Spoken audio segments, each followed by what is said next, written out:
नमस्कार दोस्तों, 8 PM में आपका स्वागत है।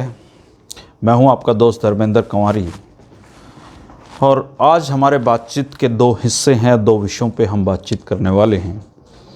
एक तो किसान आंदोलन को लेकर जो सुप्रीम कोर्ट में आज सुनवाई हुई है, उस पर दिन भर 2-3 धड़े दिखाई दिए हैं और ज़्यादातर लोग जो किसान आंदोलन से जुड़े हुए हैं, जिनकी सिंपैथी किसान आंदोलन से हैं, उनको सुप्रीम कोर्ट में जो सुनवाई चली है उस पर शक की निगाह से वो देखते हैं और कुछ शंकाएं इस बारे में किसानों के हितों को लेकर हैं। आज हम इस पे बातचीत करेंगे और आज हम एक प्रमुख जो बातचीत का हिस्सा है वो आज जो चौधरी देवीलाल के जो वंशजों की राजनीति है हरियाणा में, उसमें क्या कुछ चल रहा है और आगे किस तरह के मोड़ लेंगे, हम इस पे भी आज बातचीत करेंगे।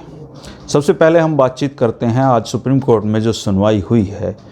उस सुनवाई में जो चीफ जस्टिस हैं, उन्होंने साफ साफ कहा है कि या तो आप इन कानूनों पर रोक लगाइए या हम लगाएंगे। उन्होंने अफसोस जाहिर किया है। उन्होंने जो वेणुगोपाल जी उनको साफ कहा है कि आप समाधान नहीं निकाल पाए तो इसका मतलब ये है कि आप खुद एक समस्या हैं। काफ़ी लंबी चौड़ी वो बहस है, उसके लंबे चौड़े हिस्से हैं। आप कहीं भी इंटरनेट पे आपके मोबाइल पे आ गई होंगी। तो जब इस जो पूरा सुनवाई है, इसको देख के किसान संगठनों से जुड़े हुए लोग या किसानों में जिनकी आस्थाएं हैं, वो ये आशंका उनके दिलों में आ गई है कि क्या सुप्रीम कोर्ट की नीयत ठीक है या सुप्रीम कोर्ट इस पर एक टेम्परेरी रोक लगाकर किसानों को घर भेजना चाहती हैं। कुछ लोग तो यहाँ तक भी लिख रहे हैं कि सुप्रीम कोर्ट केंद्र सरकार के लिए काम कर रही है। और दोस्तों, ये सब बातें हर तरह के अलग अलग दिशाओं से आती हैं और काफ़ी हद तक सुप्रीम कोर्ट भी इसके लिए जिम्मेदार है। माननीय सुप्रीम कोर्ट के कुछ फैसलों पे शक की दृष्टि गई है लोगों की। भूतकाल में ऐसे कुछ काम हुए हैं कि देश के लोगों का विश्वास न्यायपालिका से उठा है, लेकिन फिर भी जिम्मेदार नागरिक की दृष्टि से अगर हम सोचें तो बेशक हम पुलिस पे विश्वास नहीं करते, बेशक हम विधान पालिका पे विश्वास नहीं है, बेशक न्यायपालिका उतनी गरिमा नहीं रह गई है, बेशक संवैधानिक संस्थाओं पे हमारी उतनी निष्ठाएं नहीं रही हैं या संवैधानिक संस्थाओं ने, संवैधानिक पदों पे बैठे लोगों ने इतनी जिम्मेदारी से काम नहीं किया है, लेकिन इसके बावजूद हमारे पास रास्ते क्या हैं? अगर हम संवैधानिक संस्थाओं को ना माने तो हमारे पास जस्टिस के, हमारे पास अपनी बात कहने के रास्ते कहाँ हैं? देखिए, ये देश संविधान से चलता है और संविधान ही इस देश का मजबूत आधार है। भले ही कुछ लोगों को तो संविधान में भी आस्था नहीं हो सकती है, लेकिन ऐसे नाजुक समय में जब 9-10 दौर की बातचीत फेल हो चुकी हो, जब केंद्र सरकार पे भरोसा एक किस्म से किसानों का उठ चुका हो, जब केंद्र सरकार के साफ संकेत हों कि हम ये कानून वापस नहीं लेंगे, ऐसे दौर में अगर इसकी सुप्रीम कोर्ट में सुनवाई हो रही है और उस सुनवाई की बातचीत के अंशों के आधार पे हम उस पर शक करना शुरू कर दें या उसकी जो पूरी निष्ठा है, पूरा जो उसका एक आत्मा है, उस पर विश्वास उठाना शुरू कर दें, तो मुझे लगता है कहीं ना कहीं हम गलती कर रहे हैं। जब तक कोई मुकम्मल फैसला नहीं आ जाता है, जब तक शीर्ष कोर्ट इस संबंध में एक तरफ का एक पूरा जस्टिस नहीं कर देती है, तब तक सुप्रीम कोर्ट पे भी हमें भरोसा करके चलना चाहिए। ये तो किसानों को देखना है, ये तो जो आंदोलन कर रहे हैं उनको देखना है कि उनको किस शर्तों पे या किस बातचीत या किस आश्वासन पर यहाँ से उठना है। अगर सुप्रीम कोर्ट से ये जस्टिस आता है कि तीनों कानून निरस्त किए जाते हैं, तो इसमें क्या दिक्कत है? वो चाहे कानून कोर्ट से निरस्त हो जाएं या फिर सरकार करे, का 3 कानून निरस्त करने की जो बातचीत है या जो मांग है वो पूरी होनी चाहिए। तो जो हर बात पे हम जो एक शक की दृष्टि से संवैधानिक संस्थाओं को देखते हैं, इसमें निश्चित रूप से इन संवैधानिक संस्थाओं में ऐसे गलत कुछ कार्य हुए हैं जिनसे हमारा शक बढ़ता है, लेकिन अंततः हमें संवैधानिक संस्थाओं को मानना पड़ेगा, विधान पालिका को भी मानना पड़ेगा, न्यायपालिका को भी मानना पड़ेगा और कार्यपालिका को भी मानना पड़ेगा। हाँ, जो लोकतंत्र का चौथा स्तंभ जिसे कहा जाता है, प्रेस, जिसकी भूमिका है, ऐसा कोई स्तंभ कभी था भी नहीं। और ये जो कल्पना है ये ब्रिटेन जैसे देशों से आई थी, अमेरिका जैसे देशों में इसकी कल्पनाएं की गई थी। भारत ने बस इसको अडोप्ट कर लिया थ्योरी का। और ये सत्य है कि लोकतंत्र के 3 ही स्तंभ हैं, कार्यपालिका, विधानपालिका, न्यायपालिका। चौथा स्तंभ एक काल्पनिक है, ऐसा कुछ है नहीं चौथे स्तंभ जैसा, क्योंकि भारत में मीडिया एक जिम्मेदार या जिम्मेदारी से काम करने वाली मीडिया की एक छवि कभी रही नहीं है। और इमरजेंसी के समय तो कहा भी गया था कि जब मीडिया को इंदिरा गांधी ने झुकने के लिए कहा था तब ये मीडिया रेंगने लगी थी। और कमोबेश स्थिति अभी भी यही है, यही चला आ रहा है। और जो टीवी का दौर आया और एजेंडा जर्नलिज्म का दौर आया तो इसके तो फिर कहने ही क्या है, इसने तो एक नए आयाम इसमें गढ़े हैं। खैर, हम दूसरे विषय पे लौटते हैं कि जो चौटाला परिवार है उसकी जो सियासत है वो अब किस दिशा में आगे चल पड़ी है। और उसमें एक बहुत महत्वपूर्ण जो आज बदलाव देखने को मिला है वो ये है कि अभय चौटाला ने अपने इस्तीफे का ऐलान किया था और ऐलान के अनुसार उन्होंने इस्तीफा विधानसभा स्पीकर को भी भेज दिया है। हालांकि उसमें एक छोटा सा पेच है, उस पर हम बातचीत करेंगे। लेकिन आज के दिन के जो हीरो के रूप में अभय चौटाला छाए हुए हैं और दुष्यंत चौटाला गायब हैं। और देखिए, वक्त की आप फेर देखिए कि इस देश में करीब 34 या 35 राजनीतिक परिवार हैं, जिनमें गांधी परिवार से लेके करुणानिधि परिवार, बाल ठाकरे परिवार, बादल परिवार, फारूक अब्दुल्ला परिवार, चौटाला परिवार, मिर्जा परिवार, करीबन 30 या 35 के करीब ये राजनीतिक परिवार हैं। और इनमें से शायद ही कोई ऐसा परिवार होगा जहाँ पे मतभेद ना हुए हों या जहाँ विभाजन ना हुए हों।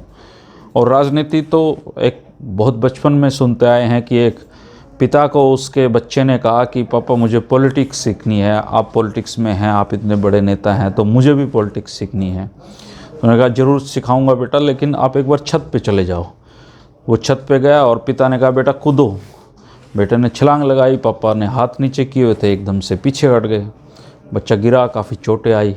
उसने कहा पापा यू आर ए लायर, आप झूठे हैं, आपने तो कहा था आप कैच कर लेंगे। उसने कहा बेटा मैं कैच कर लेता आपको, लेकिन राजनीति का पहला सबक यही है कि अपने पिता पे भी भरोसा मत करो।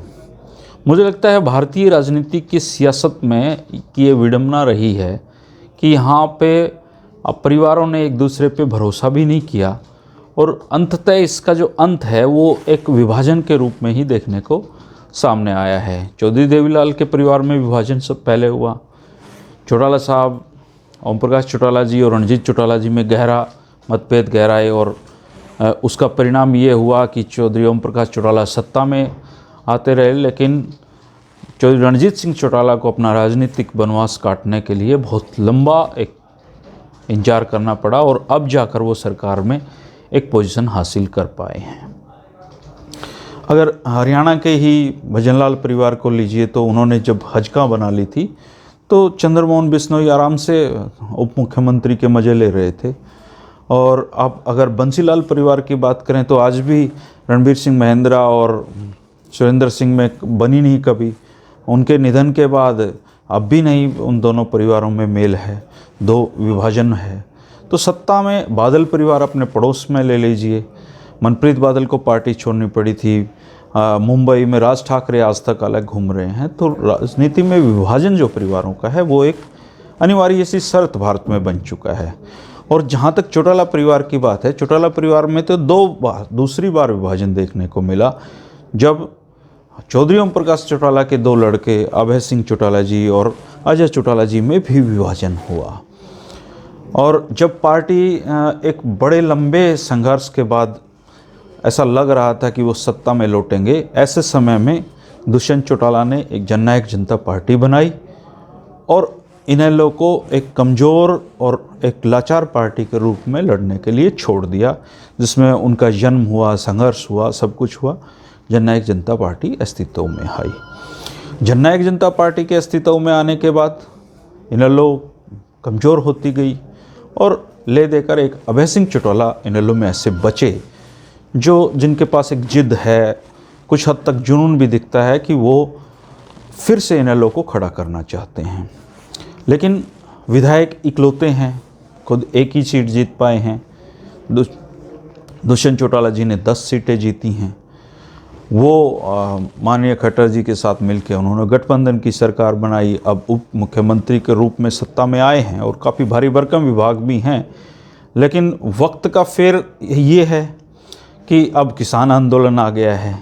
1 साल सरकार को हुआ नहीं था, पहले बड़ौदा उपचुनाव की चुनौती आई, निगम चुनाव की आई और अब ये किसान आंदोलन की आई। और जो कोर वोटर है, जो इनेलो का भी कोर वोटर है, जो कांग्रेस में भूपेंद्र सिंह हुड्डा का जो कोर वोटर है और जो अभय सिंह चौटाला जी जिसका कोर वोटर है, वो सारे के सारे वोटर एक कृषक समुदाय से ही संबंध रखते हैं।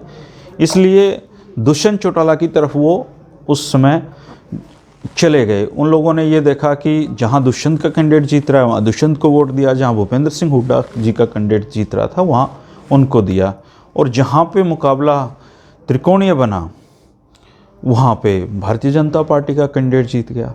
लेकिन इसमें सबसे बड़ी दिक्कत जो आई वो ये आई कि दुष्यंत चौटाला को जो वोट मिला था उस वोट का नेचर सरकार के अगेंस्ट था। वो नहीं चाहते थे वो इस सरकार को दोबारा से देखना। लेकिन राजनीति में कहते हैं कोई दोस्त और दुश्मन नहीं होता, तो जिस मुख्यमंत्री मनोहर लाल जी को जो पानी पी पी कर कोसते थे दुष्यंत जी, उन्होंने उनके जाकर सरकार बना ली, सत्ता में आ गए। और लग रहा था कि समय के साथ लोग भूल जाएंगे, लेकिन हरियाणा की राजनीति का ये नेचर है। चौधरी ओम प्रकाश चौटाला ने सरकार आपके द्वार बनाते बनाते जो गलतियां की थी उनके लिए लोगों को भूलने में 15 साल का समय लगा था उसको, और जब वो भूल रहे थे तब ये परिवार में विभाजन हुआ और इन्हें लोग फिर वहीं की वहीं रह गई। तो जो अभय सिंह चौटाला हैं उन्होंने ये ठान लिया है कि वो किसी भी सूरत में दुष्यंत चौटाला को आगे नहीं बढ़ने देंगे। दुष्यंत चौटाला जी को भी अच्छी तरह से पता है, और अभय सिंह चौटाला ऐसी कोई कमजोरी अब नहीं छोड़ना चाहते हैं जिससे उनके ऊपर ये आरोप लगे कि वो किसानों के साथ नहीं थे। देखिए ये सच्चाई है कि आज जो किसानों के साथ खड़ा नहीं होगा, चाहे वो पक्ष में हो चाहे विपक्ष में हो, किसान उसको लंबे समय तक माफ़ नहीं करने वाले हैं। और देश और विशेषकर हरियाणा की राजनीति में किसानों के मुद्दे अगले 10 सालों के लिए स्थायी भाव से जम गए हैं, ये नहीं बदलने वाले हैं। आज अभय सिंह चौटाला ने सबसे पहले उनके बेटे टिकरी बॉर्डर पे ट्रैक्टर लेकर गए थे। उसके बाद ट्रैक्टर मार्च की जो ट्रायल था, झांकी थी, उसमें खुद अभय सिंह चौटाला ट्रैक्टर लेकर पहुंचे। उन्होंने अपने बयानों से एक मजबूत संदेश देने की कोशिश की कि मैं किसानों के साथ हूं। जब ये बात आई कि उन्होंने कहा कि मैं 26 तारीख को अपना इस्तीफ़ा दे दूंगा, तो कुछ लोगों ने ये कहा कि अभी दे दो। तो उन्होंने आज एक इस्तीफ़ा मीडिया के सामने लिखा है। वो इस्तीफ़ा भी उन्होंने आज विधानसभा स्पीकर को भिजवा दिया और इनेलो से जुड़े लोग आज काफ़ी उत्साहित हैं। इससे पहले एक ग्रामीण उन जनसभा थी, उसका छोटा सा अंश आप यहाँ सुन लीजिए कि उसमें उन्होंने क्या कहा है। इससे एक आपको थोड़ा सोचने का वक्त मिलेगा कि ये आखिर में चल क्या रहा है। मैं लगातार ही आंदोलन के दौरान अलग अलग धरना में गया हूँ। सारी जगह, चाहे पंजाब का किसान है, चाहे कोई हरियाणा का है, चाहे थारा राजस्थान का है, चाहे मध्य प्रदेश का है, उत्तर प्रदेश का है, और सारों में मिलो और जट्ठा कट्ठी गयो मिलन खातर कणी मेरे सागाड़े जिक्र कर दियो भी अभय सिंह चौटाला है जो देवलाल को पोतो है, तो 5 लोग मैंने आपके करने बिठा दियो और बैठा के भाई एक ही बात पूछी मैं कि चौधरी देवीलाल तो 1 मिनट ही कौन लगाऊं, तो इतनी बड़ी कोई बात होती तो कितना ही बड़ो पद हो तो ठोकर मार के आगे हमारे बीच में बैठ जाऊं, तो तेरो भतीजो डिप्टी चीफ मिनिस्टर है, तेरो काको जो है बिजली को मंत्री है, तो इस्तीफा क्यों कौन दे? लोग वहां इस्तीफे की मांग करे, वह इस्तीफा देने के बजाय बीजेपी का गप्पो गाते हैं। गात्रा क्यों कौन गात्रा वो गप्पो ही खातर गात्रा के हैं कि वे बड़ाई खावे, माल खावे सारे ने, लॉकडाउन के अंदर चिलम भरण खातर तंबाकू कौन मिलती क्या? दारू की मौज ही को नहीं है? दारू बाबरी थी 100 रुपया वाली बोतल 600-700 में बिकी, तो फिर वह मलाई की हाथ लगी, याद बताओ दे।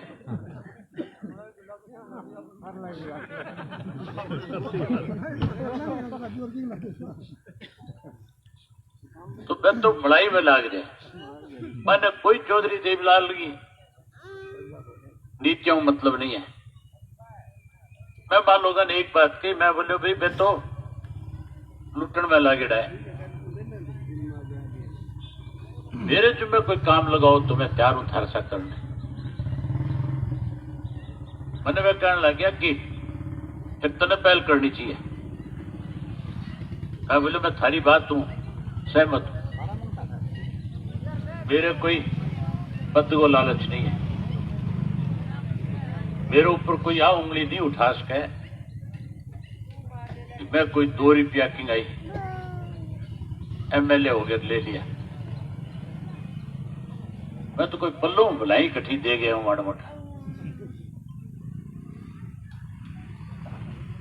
मैं क्या थे मैंने को तू इस्तीफो दे तो पहली बार हल्का जाके पूछे हूं, जगह मेरे पर विश्वास व्यक्त करो, जगह मैंने वोट दियो, जगह मैंने जिता आगे भेजो, मन तो पूछूं जाके मैं के कहूं। तो थाने पूछना यूं, आप बताओ इस्तीफो दूं कि ना दूं? ये तो थारे सागा जी 6 करोड़ दिया तैयार है, अरे सागा होवे तो सारो काम अनस्ती को देड़ो ही चाहिए। तो देवलाल का पोता भाग तो रहा है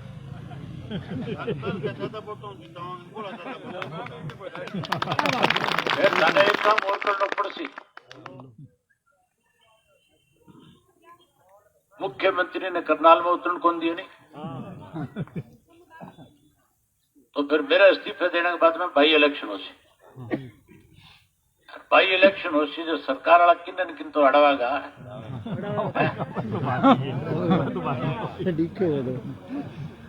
तो फिर थाने एक फैसलो वो करना पड़सी आज ही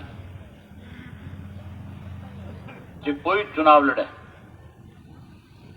लेकिन बीजेपी जेजेपी वाले काम में नहीं बढ़ते हो।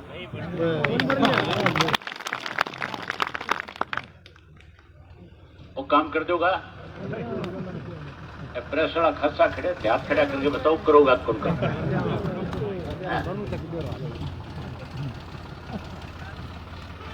वो काम थे कर दोगा तो मैं थाने वायदो करके जाऊं सरकार में तोड़ दूं।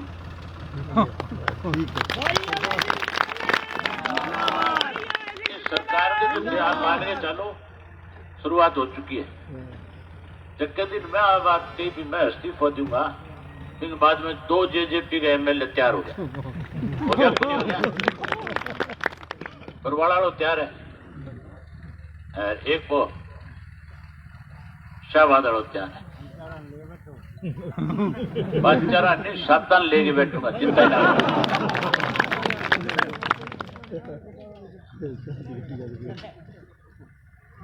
सावधान लेके बैठूंगा, तीनों को हिस्सों इलाज करूंगा, घरों बाहर नहीं निकलेगा।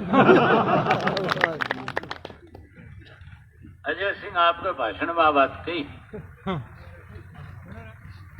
कि अगर अभय सिंह के सामने मैं जाके प्रचार करा तो एमएलए कौन बना, कहीं नहीं आ बात। अब टेलीफोन करूंगा, इस्तीफो देगे, मैं दे दियो इस्तीफो, तेरे छोरन लड़ा। आपने ये बातचीत के अंश सुने हैं। इसके बाद उन्होंने एक प्रेस कॉन्फ्रेंस में इस्तीफ़ा लिखा और भिजवा दिया है। हालांकि जिस पेंच की मैं बात पहले कर रहा था वो पेंच ये है कि जो कंडीशनल इस्तीफे हैं वो विधानसभा स्पीकर द्वारा स्वीकार नहीं किए जाते हैं। अगर 26 तारीख तक ये आंदोलन ख़त्म नहीं होता है तो अभय सिंह चौटाला जी को एक नया इस्तीफ़ा लिखना पड़ेगा, जिसमें वो लिखेंगे कि मैं इस्तीफ़ा दे रहा हूँ। उसमें कंडीशन नहीं होती कि यहाँ से वहाँ। इवन उनके इस्तीफ़ा देने से कांग्रेस के लोग काफ़ी परेशान हैं। उन्होंने बाकायदा इसके लिए एक मैसेज अभियान भी छेड़ा है कि जो पूरा देवीलाल परिवार है वो घड़ियाली आंसू बहा रहा है। अब दुष्यंत चौटाला जी की तो ये मजबूरी है कि वो सरकार में हैं और उनको पता है कि उप मुख्यमंत्री का जो पद है ऐसी फेवरेबल कंडीशन उनको फिर शायद ना नसीब हों, तो वो तो इस्तीफ़े की कह सकते हैं, दे नहीं सकते। और ऐसा भी लगता है कि अभी 4 साल पड़े हैं, पता नहीं क्या होगा, लोग भूल जाएंगे, किसान आंदोलन का क्या होगा, स्थितियां अनुकूल हो सकती हैं, इसलिए वो तो उनके तो जाने का सवाल है ही नहीं। चौधरी रणजीत सिंह चौटाला हैं, वो निर्दलीय जीते हैं और एक बहुत लंबे संघर्ष उन्होंने किया है, उसके बाद वो मंत्री बने हैं। वो किसानों के हक में बयान दे रहे हैं। पीछे ऐसी खबरें भी आई थी कि वो अपनी कुर्सी बचाने के लिए दुष्यंत जी के घर पहुंचे हैं, लेकिन बाद में ये पता चला कि ये सारी प्लांटेड खबरें थी और वो उनको कमज़ोर करने की एक कोशिश थी, जिसका काउंटर उन्होंने अगले दिन खुद किया। खैर, उनके ऊपर इतना दबाव है भी नहीं, क्योंकि वो निर्दलीय जीते हैं और उनके हलके के लोगों ने उनको निर्दलीय के रूप में ही चुना था, इसलिए उन पर बहुत ज़्यादा दबाव नहीं। हालांकि उनके घर पे भी आज निर्दलीय 3 विधायकों का खाने का कार्यक्रम था, उसका एक अलग मैसेज जाते हैं और इसका मतलब यह कि वो निर्दलीय भी अब एक साथ हैं और किसी सूरत में कोई फैसला लेने की नौबत आती है तो वो लेंगे। लेकिन असली दबाव दुष्यंत चौटाला जी पे है और अभय सिंह चौटाला जी के ऐसे कदम उनके ऊपर और दबाव ला रहे हैं। अब निश्चित तौर पे ये तो पता नहीं है कि 26 तारीख तक ये आंदोलन रहेगा नहीं रहेगा या अभय जी को इस्तीफ़ा देना पड़ेगा, लेकिन अभय सिंह चौटाला ने एक कदम मजबूत दिखाया है, आगे बढ़े हैं वो, और परिवार की सियासत में उनके पास खोने के लिए कुछ है भी नहीं, पाने के लिए ही है सब कुछ।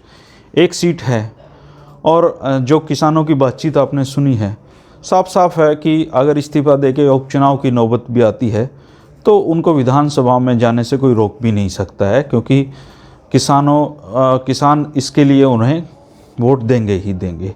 तो वो सेफ साइड हैं और ऐसे रिस्क की जो छवि है उनकी वो है।